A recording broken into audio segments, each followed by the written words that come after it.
Greetings to all the students. In the previous video, we learned about my family.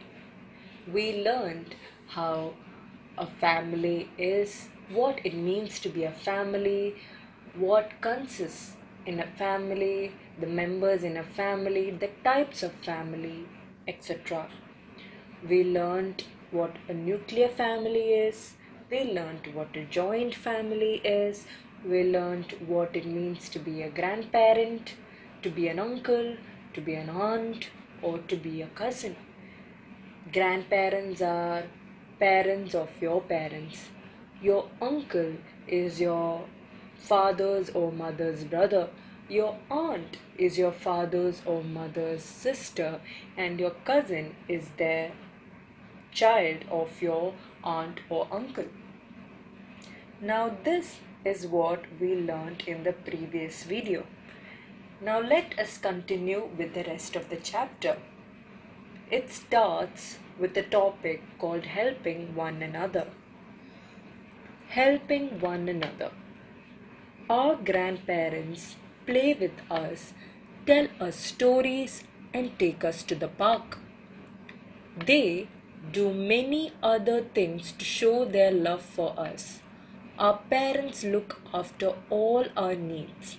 They work inside and outside home to make us comfortable.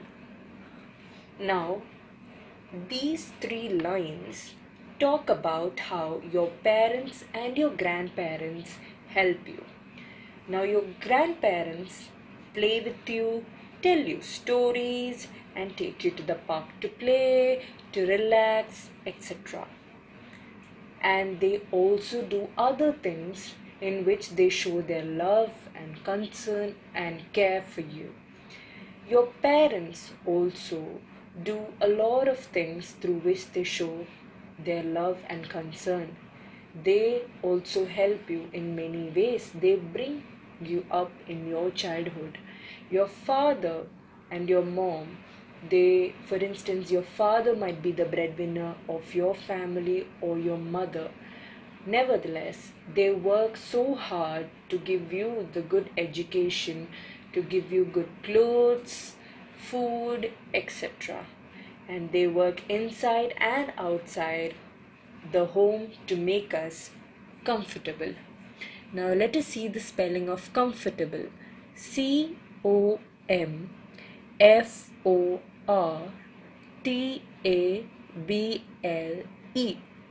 Once again, COMFORTABLE.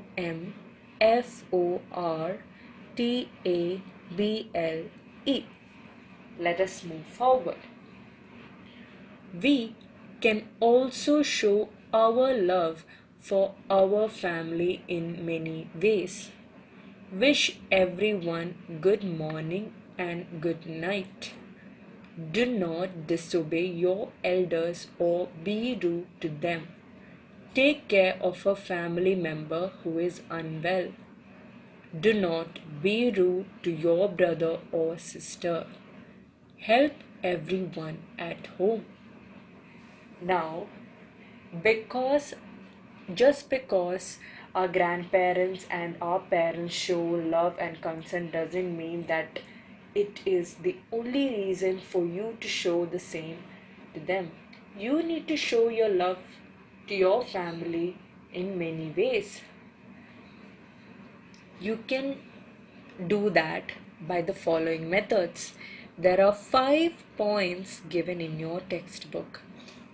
The first one is to wish good morning and good night to everyone in the family.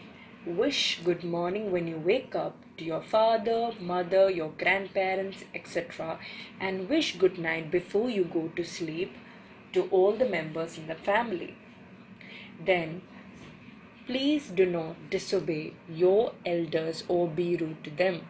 Whenever your parents or your grandparents tell you something to do, please do it without talking back to them or without disobeying.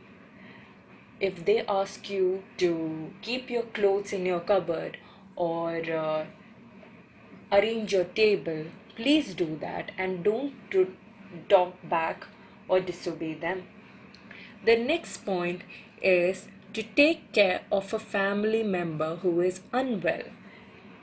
When you are not feeling well, your grandmother, your mother, they all take care of you. They give you soup, they give you good food, they take care of your temperature, etc. Similarly, it is up to you to take care of your family member when they are not feeling well. Okay? So you need to help them in any way you can when they are not feeling well. Do not be rude to your brother or sister.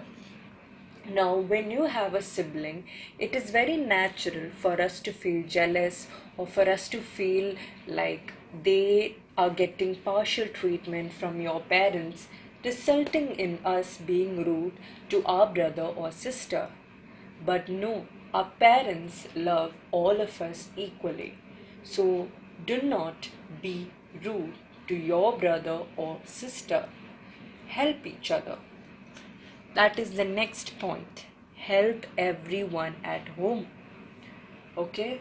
To do whatever you can, please help them.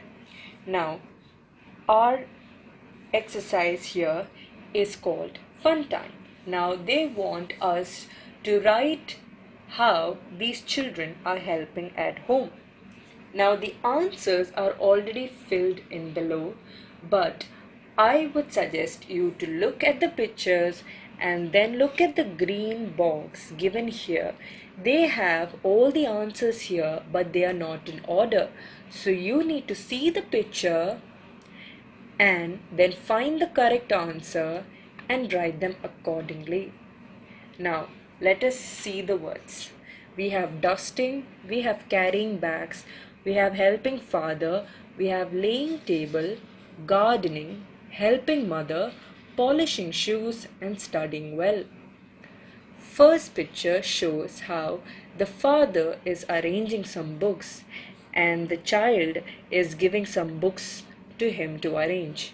So you can see that it comes under helping father. And in the next picture, you can see how the mother is drying up clothes on the clothesline and the child is giving some cloth to her.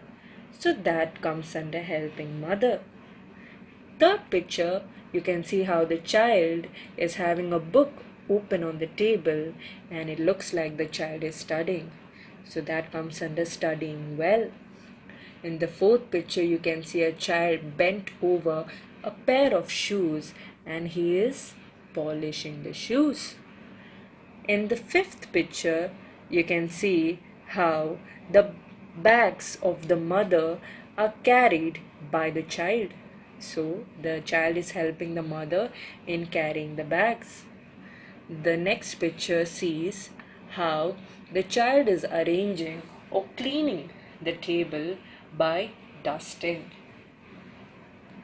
The next picture, we can see how the child is arranging the plates and the spoons on the dining table. So that we call it as laying table.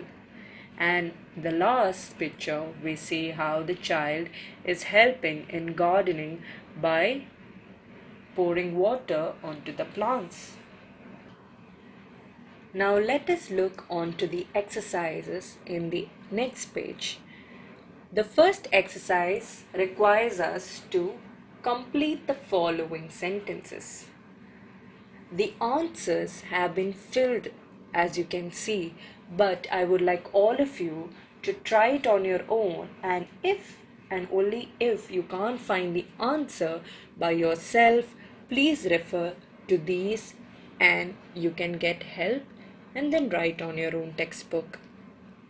So, in complete the following sentence, a family is dash. We saw in the first video the definition of the family and I have filled it in here. A family is a group of people related to each other. Grandparents, parents, uncles, aunts and children together make a family. Second question. A nuclear family includes dash. As we have seen before, a nuclear family includes only parents and children. Third question. A joint family includes dash. A joint family includes grandparents, parents, uncles, aunts, and children. Fourth question is we should not dash our elders or be dash to them. We should not disobey our elders or be rude to them. The next exercise is to write yes or no. And we have to write the correct answer wherever is needed. One example is done. Mother's brother is grandfather. No, your mother's brother is called an uncle. Parents' are cousins. No, parents' are called grandparents. Father's brother is uncle. True, father's brother is an uncle. Mother's sister is grandmother. No, mother's sister is aunt. Uncle's children are parents. No, uncle's children are cousins. Uncle's wife is aunt. Yes, uncle's wife is aunt. The last section of the exercise is who did the right thing, to put a tick or a cross. First question. Did you wish your family good morning today? Zoha replied, yes, I did. Ali replied, no, I forgot. Sona replied, I never wished them. Now who did the right thing? Yes, Zoha did the right thing by wishing them good morning. Okay, next question. How did you help your grandmother who is ill? Paul said, I read the newspaper to her. Tanya said, I spent the day playing. Kapil said, I gave medicine to her and spent time with her. Yes, who did the right thing? Paul and Kapil. Paul helped his grandmother by reading the newspaper, and Kapil helped his grandmother by giving her medicine and spending time with her. Now, the next question is how did you help your mother today? Sandeep replied by saying, I laid the dinner table and watered the plants. Vivek replied by saying, I watched cartoons on TV. Shweta replied by saying, I helped her clean the fridge. So, yes, as you can see, only Sandeep and Shweta helped their mother by laying the dinner table, watering the plants, and cleaning the fridge. But Vivek just watched cartoons on TV. So, you should help your mother. Now, the next exercise are for you to do at your home. And by this, I conclude this chapter, and that is it. Thank you.